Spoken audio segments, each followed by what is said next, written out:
Hello, I'm Mike Patanopoulos, and I'm the academic coach for Springdale Public Schools. And today I want to chat with you about the document-based question that you guys did on the mock exam. And specifically speaking, in this video, I just want to cover the document analysis and what you might find in the documents. And then from there, maybe what a good thesis statement might look like. And then in the next documents from that point on, we'll talk about maybe the rubric, and which you should already know, but we're going to go over that again real quickly, and then maybe talk about maybe a setup on how the entire body of the paragraphs ought to go. So I have, just to let you know that maybe I wasn't washing potatoes yesterday, and now I'm talking to a group of people about how to do a DBQ. In 2007, I went to my first reading for the College Board in AP World History, and I've been going ever since. I'm also a table leader for them, and I probably read more DBQs than most people would possibly think of. That doesn't make me an expert by any stretch of the imagination, but it does lead me to believe that I might be able to chat about it for a little bit and just kind of tell you where some mistakes are made and where people um, find success and that sort of thing. But the first things first, you can't really get off of Go and start going around the monopoly board, so to speak. You can't write the essay until you know what the documents are saying. So that's why I always learn the question. Now let's read the documents. And then from there, we can start to piece together a pretty decent essay, I think. But you can't do that. You can't write a thesis statement until you know what the documents say. You don't know what outside information is until you know what the documents say. Um, and I'll explain that as we go along. So with that, let's just move on into this and get rolling. Document one, and if you have your DBQ in front of you, you can just follow along with me. And I don't want to read the whole document and read something that's right here in front of you. But document one is from a Portuguese adventurer, sailor. He's writing back to the king, and he's basically saying that they're in North Africa and things aren't going well, and this place is awful. And that makes perfect sense because that's exactly who the Portuguese would have been in 1514.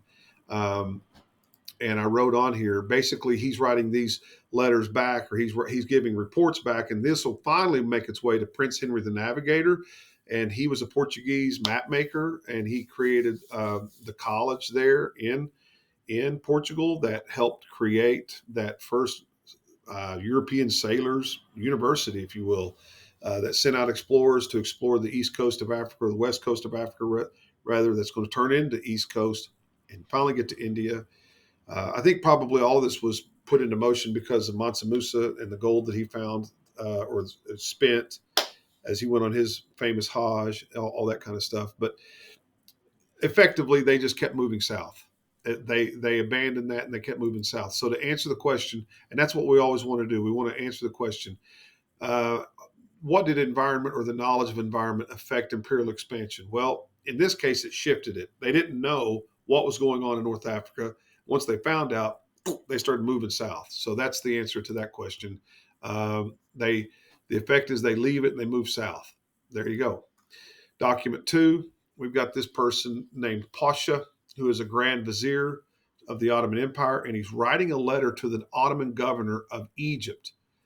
And he's basically saying here, within just a little bit of time, we're going to need to build a Suez Canal there in Egypt. This won't take long, and we'll get it done. Right, right.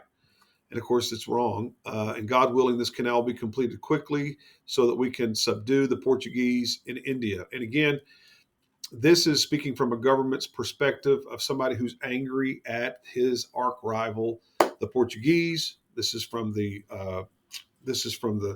um, uh, the Crusades day. I lost my mind for a minute. He's speaking from the Crusades moment. And this is a newish empire, if you will, this thing called the Ottoman Empire. We know too that the Ottoman Empire is a great land empire. It's not a great oceanic empire or maritime empire. As a matter of fact, they're going to always be contracting back to Istanbul all throughout their entirety until they finally come to their own demise in World War One. So again, that's where history kind of can come in and come into play. And let's just talk about that for a second. If we get into talking about history as it surrounds the document, like I did here with Prince Henry, the Navigator, or like I just did with this gentleman, this you can't just simply speak history pieces and walk away. You've got to tie it back in your writing. You must tie what you're talking about back to the prompt, and you've got to physically write it out. There's nothing here that I can assume that you mean this, and no, it's your job as the writer to explain to the reader what you know and how this is a historical piece of information that helps this argument. And so you got to write that out, if you will. Like document one, document two will give up or not continue to empire build because of the environment. Again, it's too vast, it's too big. They didn't know that, and so there you go. They're going to let that go away. There's a point of view here, though. He is laying it on a bit thick, and he's trying to convince the governor to get building sooner rather than later. And the governor knows the land since he's there. There is no quick fix. It'll be abandoned just like in document one. And again, that's me tying things back to the prompt. Again, just not letting things just go and hang out there. Some people might say, because he says right here, the Portuguese have gained mastery over the lands of India. Well, that's a lie. The Portuguese never do. The Portuguese are never over the land of any place. Maybe Brazil, but mostly the Portuguese are on, like their name says, they're ports. They like to be on the edge of any land. They don't have a large group of people to take over anything, but they do have a good navy. So they're around port cities and rivers. That's what they do. So anyway, there you go. So that's how two documents already are interacting with the environment and helping them build empire or not build empire. So there you go. This third one is a tough one. It's obviously some sort of manuscript here. The first chronicle and good government manuscript that the author wrote back to the King of Spain, 1615. Again, this is where I think maybe the Spaniards and those conquistadors are going to probably elicit the help of the surviving Incas and implement those beta systems to help build this longish empire that goes down the spine of South America, because it's a very treacherous and arduous place to do this. Again, there's tons of mountains, tons of bridges. Anyway, here's what I wrote. The literature back to the King of Spain, spelling out how taxing the land of Peru is, hinting at the idea that the old Inca Mita system is still in play, demonstrates how dangerous and taxing this land is. It's going to be a slow process of building an empire there. And by the time you get to into the 1800s, Spain doesn't want to have to keep dealing with this place. I can tell you that. And you know that too. So again, as far as building empire, again, they don't know what's going on. That's why they're having to come back and send explorers out there and get that sent back to them. What's going on? And these folks continue to build their empire, if you will. So that's how it's starting to differ, which gets back to evaluate the extent. So to an extent, it makes some retreat and go in a different direction, whereas others continue on.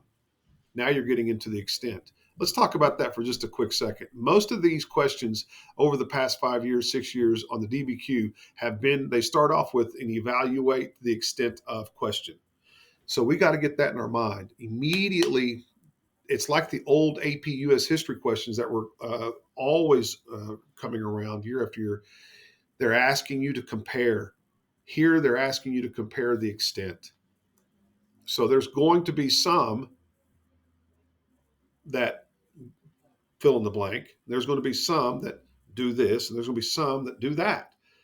There's if you're attacking each one of these documents singularly, and they're all doing their own little thing, I'm telling you, that's got to be like someone turning on a light that says that's wrong. Okay, these are documents that are going to go together in one argument this way and one argument that way, and maybe even to a third argument.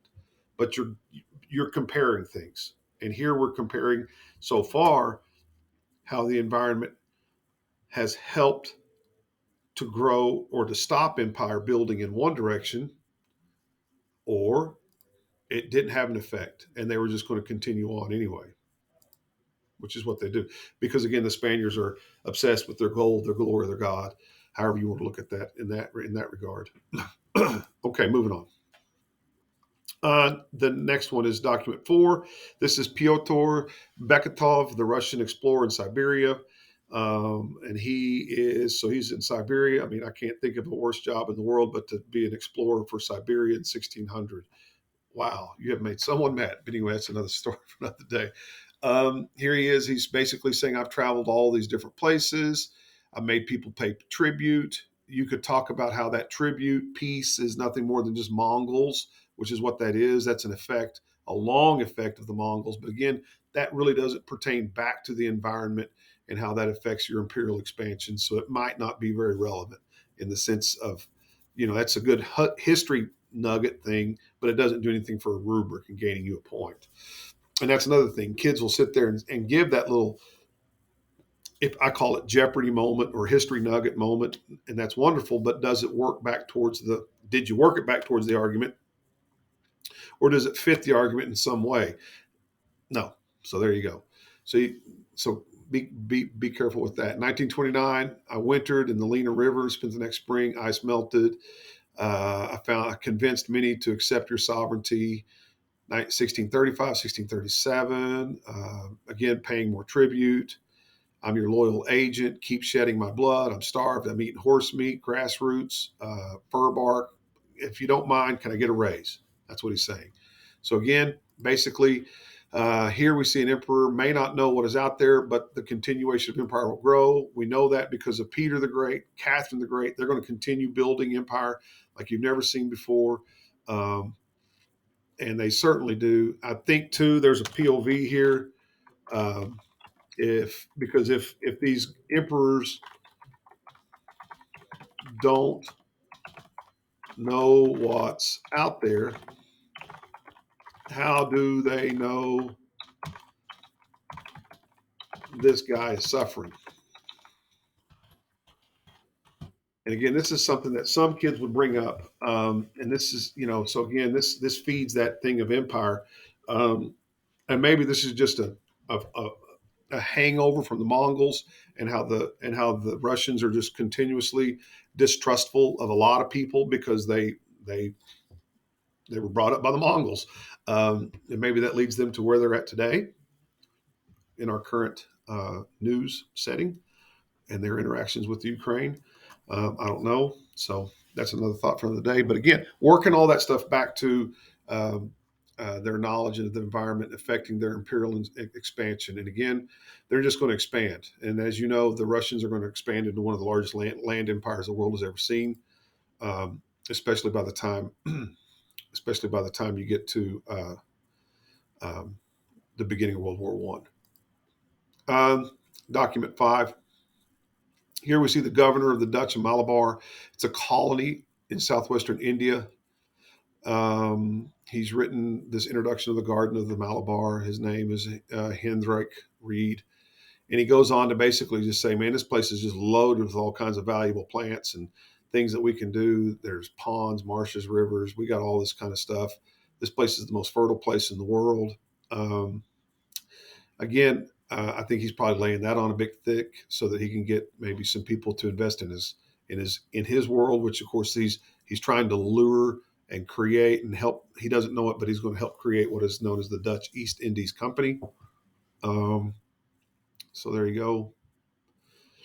And then of course there's medical virtues and uses of these plants and animals, or these plants. Because of the environment, the Dutch East Indies Company will thrive and grow and become a foe competitor to the British East Indies Company in South Asia. So again, here we see reports back to the crown, to the Dutch crown, as to how valuable India is.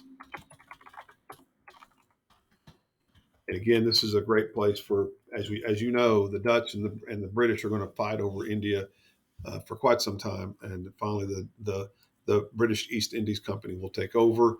And then finally, the British Crown will take that from the British East Indies Company. So again, um, there you go. You're starting to see a trend here, I think, with these documents. Notice how, and again, that's another thing that I must point out to students. These documents don't say singularly one thing and just walk away. Singularly, and these documents start to rhyme with one another after a while.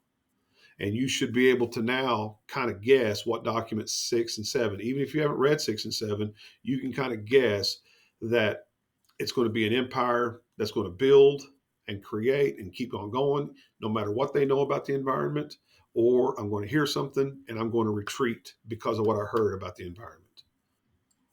That's what the question's asking. So that's what the documents are going to say. So again, don't fight that. Let the documents kind of, let the question in the document kind of guide you in your thinking. Um, and so there you go. So now let's get to document 6. Imperial commissioned account of the pacification, or the pacification of the Northwest. Official Chinese history of the Qing dynasty's conquest of the Mongolia, Central Asia, 1708. Here, previous Chinese dynasties and famous military commanders have tried to push into the Central Asian grasslands, but they couldn't do it. But our current, look at that. But our current blessed Emperor Kongji went much further into the grasslands, 1,500 miles. The Mongols, if pressed, dispersed like animals. Now the wide grasslands and empty deserts are cleared and the border is secure. This is an achievement never seen before in history books. So basically, if you know the history of the Kongji and who he is Qing, Manchurian. He's not Chinese. So again, if there's one thing you know about the Qing dynasty from 1640s all the way until 1900, they are insecure of all those Han uh, masters of the civil service exam who secretly kind of run the government, if you will. And so these Qing dynasty higher ups, if you will, are always trying to um, uh, um, do things that make them seem like what they're doing is awesome. And the former Han, the Ming, or the Han dynasty themselves, couldn't do. Well, of course, the Qing dynasty, as you know, were the ones that basically stopped all type of maritime trade. They're the ones that basically told, what's his name, Zhang He to come back and to quit traveling all over India. Um, uh, Actually, the Qing didn't do that. That was the latter Ming who were scared of provoking another Mongol, if you will. But the Qing were the ones who really got into zero navy, zero exploration. They might have secured their borders like they're talking about here. That was about it. Um, so flattering themselves so as to appeal to the mandate of heaven. The Qing wanted nothing to do with the maritime dynasty. The Qing were always insecure that they were not fully Han. Manchurians trying to appeal to the elite, to the civil service exam elite, to that scholarly class. Again, that's what they're trying to do here. Um, and again, um, they do not let the environment affect them. They are securing their borders. They're moving past that. They know how important that is to secure their borders. And you might want to write that down here too. Um,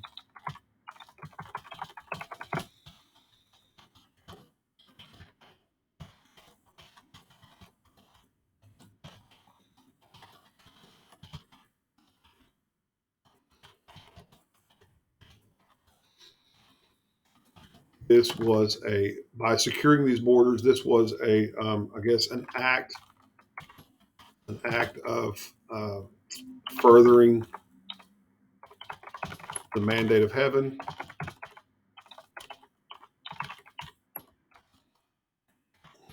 which validates the Qing being in power to begin with.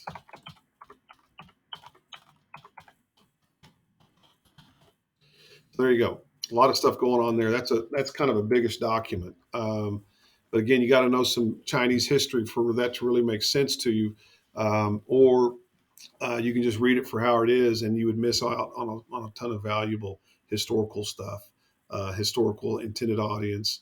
But the intended audience is right there in front of you. It's that high-ranking class of scholar elites. We're trying to rub it in your nose that we Qing have done something that your forefathers were never able to do, all that kind of stuff. So there's that piece. And then finally, here's the last one, document 7. I don't think I put that in there. I should have document 7. Let me do this real quick. Boom. When Europeans and North Americans from colder regions, and especially the Britons, first come to Barbados or the other West Indies, they quickly become ill. Their fever because of the greatly increased heat of the climate. So this guy's basically saying when you come down here to the Caribbean, you're going to get sick. Those who live in these parts commonly, but erroneously, think that the ailments are because of biting mosquitoes. It is certain that mosquitoes do bite, but only small insects. They cannot be the cause of such dangerous fevers. He's talking about malaria, obviously. Remember, the British, or I'm sorry, the Spanish and the Portuguese, they're the ones that bring in smallpox. But when the European comes to these places that are uh, jungle-ish, if you will, that is to say, the Caribbean world, or when they go to Africa, it is going to be what gets them is malaria. Here it is. And you need that quinine, which will come later. But anyway, instead, this disease most commonly seizes newcomers who engage in hard physical labor or use too much exercise. The disease that Hillary is describing was in fact spread by mosquitoes. And again, what he's basically doing is saying, basically don't come here, 1759. So where are British people going to go by 1759 in droves? They're not coming to the Caribbean. They're going to go to the more temperate climate of, um, you know, the 13 colonies and things of that nature. And so that makes perfect sense. So again, here we see how reports on climate shift empire growth to other places like documents 1 and 2 uh, supported, or I guess you could say um, suggested. And again, you could just, this guy's wrong. I mean, it's malaria. He just doesn't know it. That they're gonna put more medicine on this as we get into the Enlightenment period, and as we get into the Industrial Revolution, there's going to be more of that chemical revolution, and they're going to understand this more and more and more. So there you go. So now we can get into we've kind of got an idea of how these documents can be sorted, so to speak, and how they'll go to answer the questions. So let's copy and paste this. Let's write ourselves a little thesis, and then we can move into another video. So there's my question. Let's paste that. So let's answer that. Evaluate the extent to which the environment and or knowledge of the environment affected imperial expansion.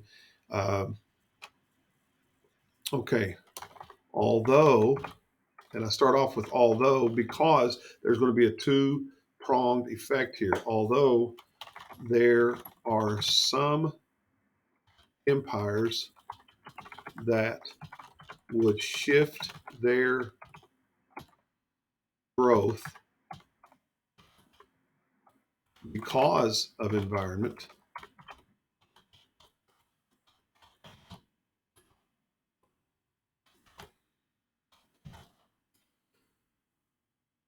and I'm just going to get real simple here, like Doc 1, 2, and 7 demonstrate,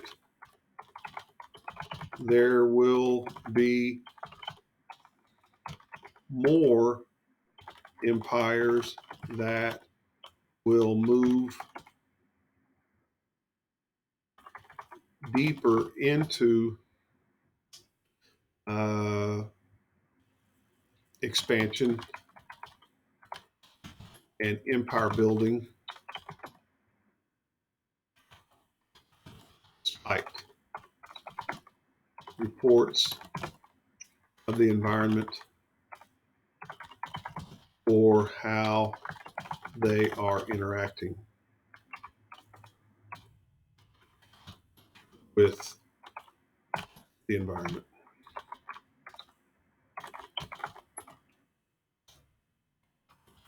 as documents 3, 4, 5, and 6 will illustrate. And there's a good thesis statement. I think that's one that is defensible. You can now create a paragraph that is all about documents 1, 2, and 7. You can now create a paragraph that's all about documents 3, 4, 5, and 6. If you wanted to break up 3, 4, 5, and 6 even more and get more intimate with that, you certainly could. Your thesis statement would have to go out there a little bit further.